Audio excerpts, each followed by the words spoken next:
So just over towards the left is the Forth Bridge.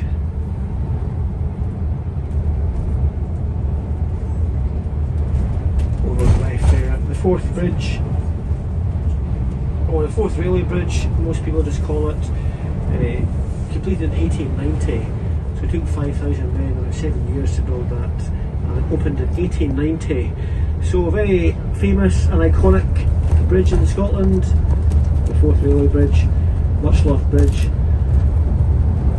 It's never been suspended for any reason. You always see trains going over it up towards the north east, cities like Dundee and Aberdeen.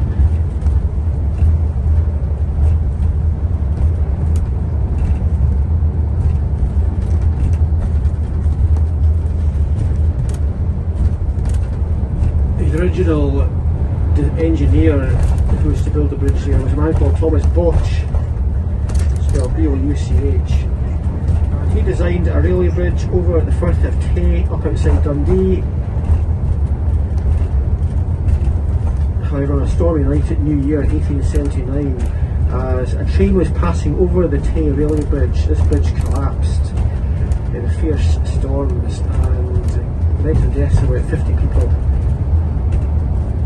In the Tay Railway Bridge disaster of 1879, subsequent report said that this bridge was poorly designed, poorly constructed and poorly maintained, and public confidence in this guy, Thomas Botch, declined after that.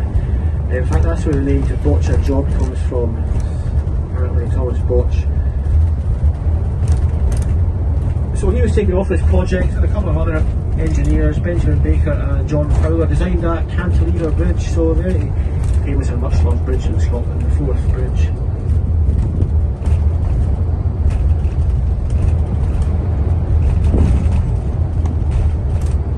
Now that's a historic town of Queensferry down there, so called because Queen Margaret Canmore about 1,000 years ago started a boat service to take people over to Dunfermline Abbey on the other side, hence the name the Queensferry.